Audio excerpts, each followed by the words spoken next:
미국은 부동산 살 때 취득세 없습니다. 없어요? 아예 없습니다. 어이 세상에. 그럼 이 세금을 연기를 해줘요. 마지막에 더 이상 안 샀을 때까지.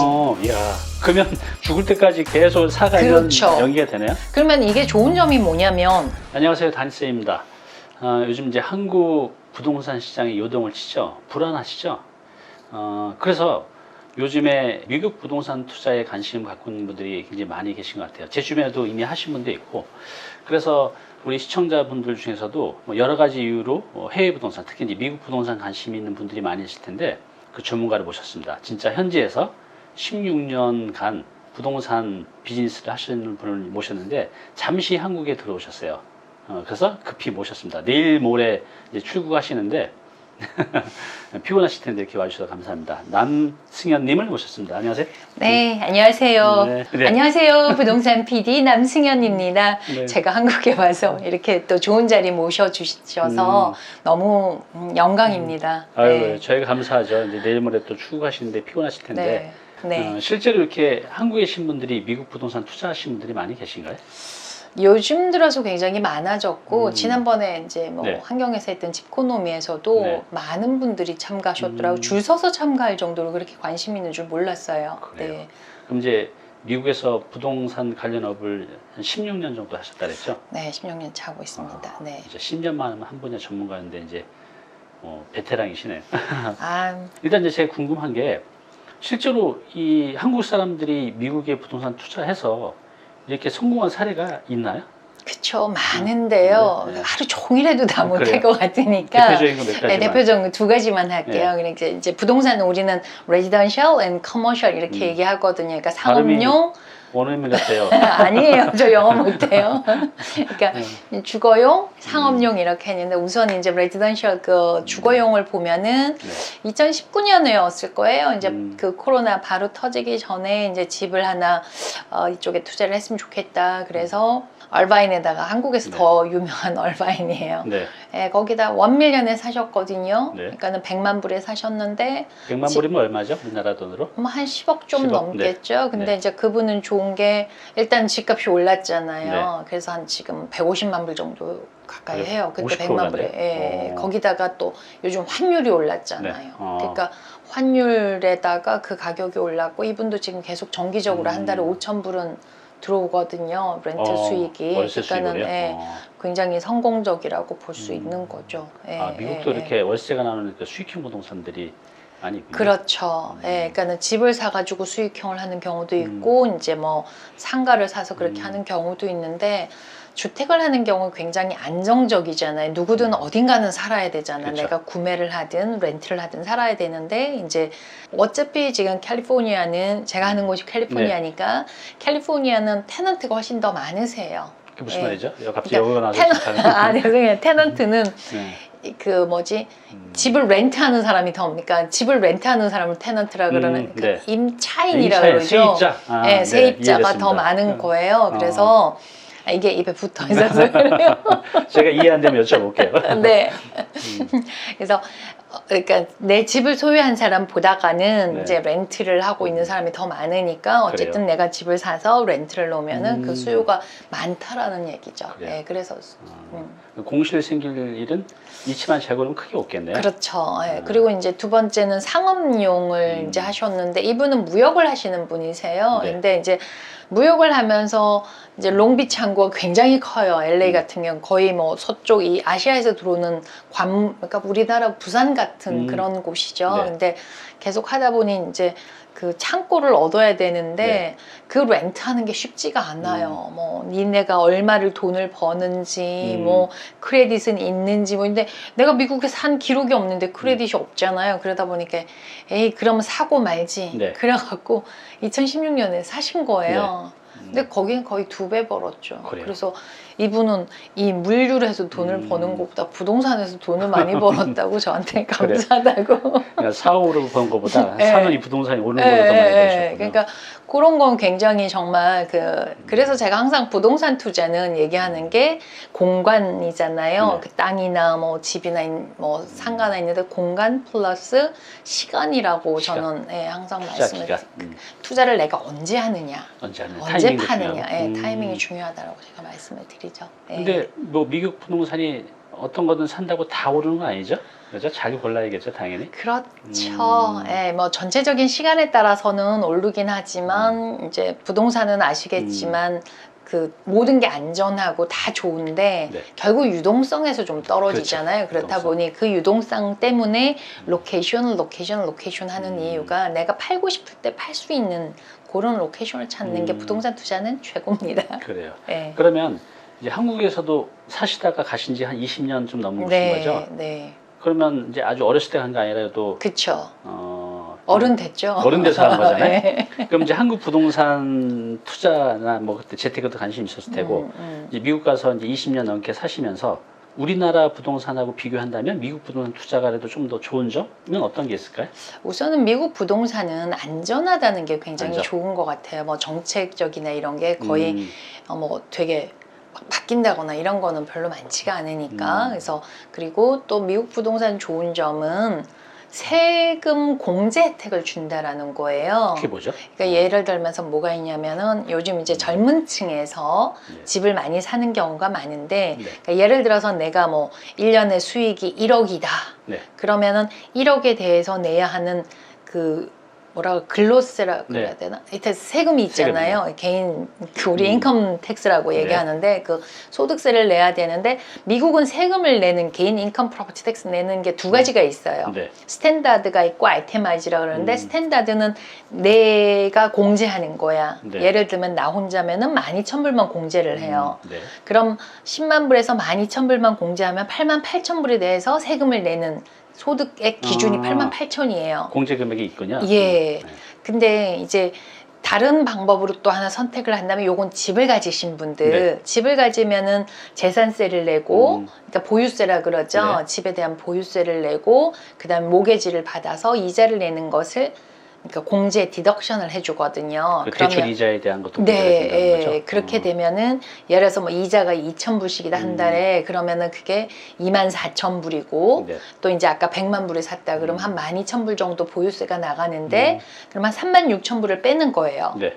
그럼 10만 불에서 36,000을 빼면 한 64,000불이 내가 내야 하는 인컴 텍스가 되는 거죠.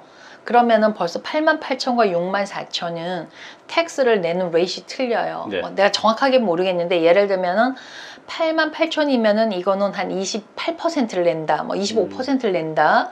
그러면은 그거에 대한 텍스를 내지만 여기는 64,000에 대해서 23%를 내거나 22%를 내는 거예요. 세율 구간이 달라져요. 그렇죠. 예, 그런 장점이 있기 때문에 미국은 부동산을 많이 사라고 권유하는 게 아닌가라는 그래요? 저는 생각을 굉장히 많이 합니다. 그러니까 예. 이제 요즘 그런 분이 많은 것 같아요. 이제 정권마다 이 부동산 시장이 이 정책에 따라서 왔다 갔다 하니까 아, 그래. 이제 예. 미국 시장으로 가시는 분도 또 많이 계신 것 같아요.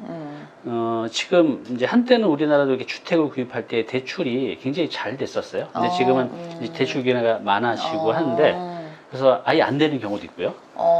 물론 이제 상호형 부동산의 일부 되기도 하는데 어쨌든 간에 이제 전반적으로 대출 규제가 심해졌어요. 미국도 이렇게 부동산을 살 때 우리 지렛대라고 표현하는데 대출 제도가 잘 돼 있나요? 어떤 돼 있나요? 그렇죠. 부동산의 가장 장점을 레버리지라 그러거든요. 그쵸? 그러니까 네. 그 제레때인데 이제 내가 뭐 100만 불짜리를 사면은 10만 불만 다운 페이먼이 내가 10만 불만 가지고 산다는 얘기예요. 10% 정도 가지고. 네, 네. 그러니까 그걸 이제 다운 페이먼이라고 우리는 네. 표현을 하는데 이제 예를 들어서 미국에 사는 사람은 뭐 적어도 3만 5천 불만 있어도 100만 불짜리 살 때 FHA 론이라고 해서 살 수 있는데 이제 지금 이제 한국에 왔으니까 한국 사람이 미국에다가 집을 살 때는 네. 40% 정도 다운 페이먼을 하면 나머지 60%는 대출을 받아서 집을 사실 수가 있으세요. 그래요. 그러나 단지 이자가 조금 높아요. 얼마나 그냥 돼요? 일반적인 지금 한 4.875% 정도 되니까 이제 하다가 그게 한 7년 정도 해주거든요. 그러면은 그거를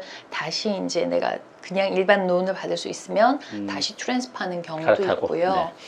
그다음에 커머셜도 이제 이게 은행이 되는 은행도 있고 안 되는 은행도 있는데 제가 이제 오기 전에 물어봤더니 커머셜도 50% 그러니까 상업용도 50%를 하면 되는데 그것도 이제 항상 이 인컴 그러니까 그 수익 부동산이라 하죠. 네. 그거는 캐시플로우를 봐요. 그러니까 돈이 얼만큼 도는지 안 도는지를 보는 거거든요. 그러니까 우리 DCR이라고 해서 예, 그러니까 거기서 은행에서도 이 사람이 월세 받아도 이자를 잘 낼 수 있는지 그 상황을 그렇지, 이제 그렇죠, 체크하시는 그렇죠. 거겠죠. 예, 예, 맞아요. 잘 갚을 수 있는 사람한테 하는 거예요. 그러니까 부동산은 딱 두 가지거든요. 용자를 해주는 조건이니까 첫 번째는 이 사람이 잘 갚을 수 있는지, 이 회사가 잘 갚을 수 있는지, 그 사람의 인컴을 보는 거고, 그 다음에 담보 가치를 보는 거예요. 예, 그러니까는 이 건물이 정말 이만한 가치가 있는지를 보는 거죠. 그러면 이제 요약하면 한국 사람도 미국 부동산 살 때 대출을 받을 수 있다. 네. 그리고 코로나 때는 안 됐었어요. 그래? 그리고 대출은 한 만약 10억이면 한 6억, 한 60% 정도까지는 네, 대출이 받을 수 가능하다. 있어요. 그렇군요. 네, 그리고 네. 금리는 한 4%대, 그렇죠. 4%대 네, 정도 되고 네. 이자만 내는 방식인가요? 그거는? 아니요, 같이. 이자 원금 원금하고. 플러스 이자 계속 똑같이 내요. 그래요. 그러니까 여긴 좀 다르더라고요. 여기 이자만 한국이. 내는 방식으로 이자만 내는 건데 그게 이자가 좀 약간 변동이 되는 것 같은데 예를 들어서 미국은 30년을 내가 매월 내야 하는 모게지가 2,000불이다. 그러면 그걸 30년 동안 그렇군요. 똑같이 2,000불을 내는 거고 3,000불이다 그러면 그렇게 내는 거예요. 그래요. 예. 지금 이제 한국은 가장 큰 이슈가 뭐냐면 이제 세금이에요. 그렇죠. 특히 이제 주택에 대해서는 취득세도 중과가 되고 보유세인 재산세나 특히 이제 중부세 또 나중에 팔 때는 양도세라고 하거든요. 양도소득세 그쵸. 중과 이런 것 때문에 사지도 못하고 팔지도 못하고 갖고 있지도 못하고 그런 이제 진퇴양난이라고 표현하는데 이제 그런 상황이에요. 미국도 만약 한국 사람이 그 미국 부동산을 사면 내가 살 때, 갖고 있을 때, 팔 때 세금이 똑같이 적용이 되나요? 어때요? 거의 같아요. 거의 같아요. 근데 팔 때만 조금 다른 게 있어요. 그러니까는 미국은 부동산 살 때 취득세 없습니다. 없어요? 아예 없습니다. 어이 세상에. 네, 취득세 있다는 자체를 저희는 그거 모르겠고요. 좋네요. 왜 취득세를 내야 하는지 모르겠어요. 취득세가 없단 말이죠? 네, 없어요. 네. 네, 보유세는 내가 주택을 구매한 가격에 따라서 공시지가 이런 게 없어요. 한국은 공시지가라는 게 있던데 거기 이제 공시- 실제 가격을 하는군요. 그러니까 내가 구매한 금액 가격. 예를 들어서 내가 구매할 때는 100만 불에 했는데 이 사람은 10년 전에 50만 불에 했어요. 네. 그럼 거의 같은 지금 현재 시세는 같지만 세금은 이분하고 그러니까 옆집하고 우리 집하고 틀릴 수 있어요. 그러네요. 다 틀려요. 아, 그럼 구입한 당시가 네, 네, 그게 네. 올라간 금액을 적용하는 게 아니라 예, 특이하네요, 이것도. 그게 맞는 것 같아요. 그런가요? 예, 그러니까 예를 들어서 이 사람 이 사람 똑같은 게 아니라 집 거래가 많으면 많을수록 가격이 올라가면은 정부에서 사실 가져가는 세금도 많아지겠죠, 그죠? 왜냐면 거래 가격이 올라가니까. 근데 이제 한국은 내가 지금 5억에 산 게 20억이 되면 20억에 대해서 이제 세금이 나오는데 거긴 5억에 산 거 기준으로 세금이 나온다는 뜻이잖아요. 네, 네, 맞습니다. 오래 갖고 있으면 세금을 덜 내네요. 그렇죠. 예. 그래서 이제 다시 설명을 드리자면 취득세 없고. 취득세 없고 보유를 하게 되면 보유세를 내는데 이 보유세는 아까 말씀드린 것처럼 세금 공제 혜택을 주고 네. 그 다음에 이제 팔았을 때 양도소득세를 내는데 그러니까 이제 양도소득세를 낼 때는 요거는 이제 투자하고 내 집하고는 좀 차이가 있어요. 그러니까 내 집 같은 경우 굉장히 혜택이 많은 게 뭐 보유세 세금 혜택 받죠. 물론 그 투자를 한 것도 똑같이 받아요. 근데 이제 양도세에서는 차이가 뭐냐면 내 집인 경우에는 50만 불까지는 세금을 안 내요. 부부 합산으로. 싱글인 경우에 25만 불. 그게 네. 무슨 얘기냐면은 내가 100만 불에 샀어요. 근데 150만 불에 팔았어요. 네. 그럼 50만 불이라는 갭이 있잖아요. 그걸 부부 합산일 경우에 안 내요, 하나도. 그래요? 면세를 해줘요. 그렇군요. 예, 만약에 싱글이라 그러면 150만 불에 팔았으면 25만 불에 대해서만 세금을 내는 거예요. 네. 근데 만약에 이게 내가 투자를 한 거예요. 네. 100만 불에 아까 그분처럼 100만 불에 투자를 해서 150만 불이 됐잖아요. 네. 그럼 50만 불에 대해서 세금을 내셔야 돼요. 네. 근데 만약에 이분이 150만 불에 팔고 다른 무슨 아파트를 150만 불이나 170만 불을 샀어요. 네. 그럼 이 세금을 연기를 해줘요. 네. 얼마나 연기해줘요? 마지막 계속해서 사고 팔고 하는데 마지막에 더 이상 안 샀을 때까지. 야, 그러면 죽을 때까지 계속 사가 그렇죠. 이런 연기가 되네요? 그러면 이게 좋은 점이 뭐냐면 내가 지금 50만 불 세금을 내야 되는 것과 10년 후나 20년 후에 50만 불을 내야 되는 세금에 대해서 인플레이션이라는 게 있잖아요. 그렇죠. 네. 그리고 또 좋은 거는 50만 불 내가 텍스를 내야 되는데 그 돈을 또 투자를 하는 그러게요. 거예요. 내가 세금 낼 돈을 투자하고 그렇지. 지금 10억이 10년 되는 화폐 가치가 한 5억도 안 될 수 그렇죠, 있잖아요. 그렇죠. 그러니까 인플레이션 효과로 예. 부담이 줄고. 네. 와, 너무 좋은데 이거? 네, 그래서 부동산은 이렇게 활성화를 시키는 게 저는 음. 미국이지 않나 하는 생각을 했어요. 그 다음에 이제 마지막 팔 때 뭐가 있냐면 원천 징수세라는 게 있어요. 원천 징수세. withholding tax라 그러는데 네. 내 집인 경우에는 그게 없고요. 네. 투자를 했을 경우에는 이제 3.3%. 요게 이제 외국인하고 틀려요. 그러니까 내가 한국인인데 미국에서 집을 샀을 때 다 똑같아요. 취득세 없고 보유세 똑같고 그런데 팔 때 withholding tax만 네. 틀린데 외국인은 10%. 10%. 그러니까 국세청 IRS에서 10% 1년 동안 요즘 조금 시간이 더 걸린다. withhold를 해놔서 예를 들어서 내가 이 텍스를 안 내고 도망을 가면 못 받잖아요. 네. 그래서 해놔놓고 이제 그 100만 불 이상이 되면은 15% 그 그렇군요. 차이만 있습니다. 네. 지금 이제 한국에서는 여러 가지 이유로 또 세금적인 이슈가 가장 큰데 이제 공동명의로 많이 해요. 뭐 부부 공동 아니면 자녀랑 부모 공동명의. 그렇죠. 그 미국 부동산 할 때도 이렇게 자녀 또는 이제 부부 공동명의로 또 많이 하나요? 그게 가능한가요 또? 많이 하죠. 사실 제가 이제 부동산 PD 하면서 그 소유권에 대해서 미국에서도 소유권에 대한 명확한 어떤 정의라 그러나 어떻게 사용해야 될 줄 몰라서 네. 제 이제 부동산 PD 그 비디오를 보시면 18 넘버 18이라고 제가 해놨는데 거기 보면 많이 도움이 되실 건데요. 미국은 이제 공동 명의를 하는 것도 여러 가지 종류가 있어요. 뭐 부부 공동 명의도 있고 자녀와 공동도 하고 그 다음에 자기 지분만큼 하는 방법도 지분. 있고, 예, 그래서 뭐 테너시 인 커먼이라 그래서 나는 30% 이 사람은 70% 이렇게 할 수도 있는데 이제 자녀 공동으로 하는 경우가 가능하죠. 이제 조인 테너시라 그래서 요것은 상속과 관련이 돼 있는 거예요. 네. 그러니까 예를 들면은 두 가지 방법이 이제 자녀하고 할 수 있는 게 있는데 조인 테너시라는 것은 그거는 만약에 이렇게 부모 자녀라 그러면 네. 한 사람이 죽으면 사망 죽으라고 쓰지 말라 그러는데 사망이라고 그러는데 네. 돌아가시면 한 분이 사망을 하시면 남아 있는 사람한테 그 권리가 다 넘어가요. 네. 그래서 보통 이제 부모 자녀 간에 그걸 많이 하는 거고 그다음에 넘어간다는 게 상속 그런 개념이 아닌가 보죠? 상속을 할 수가 없어요. 그 조인 테넌시라는 거. 그래요? 그러니까는 right over survivorship이라 그래서 남아 있는 사람한테 소유권이 다 넘어가니까 자동 상속이 된다라고 볼 그렇죠. 수 있는 거죠. 그럼 넘어가는 단계에서 세금은 없나 보죠? 없죠. 거의 괜찮네요. 없다고 보는 거죠. 그렇군요.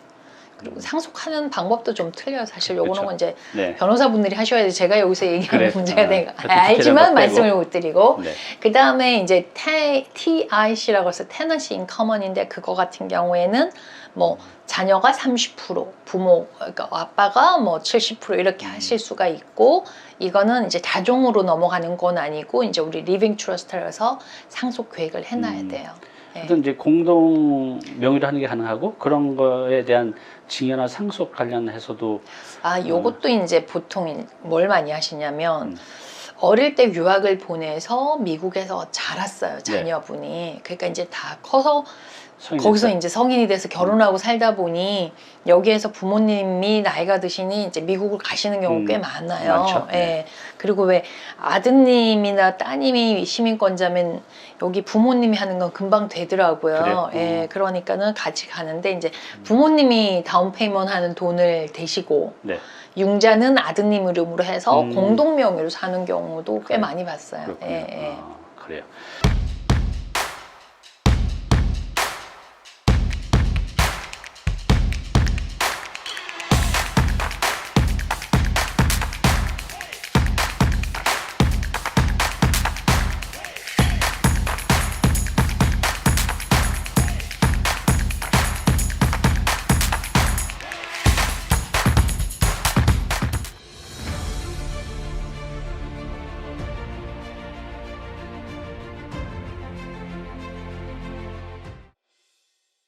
네, 오늘 정보 도움이 좀 되셨나요?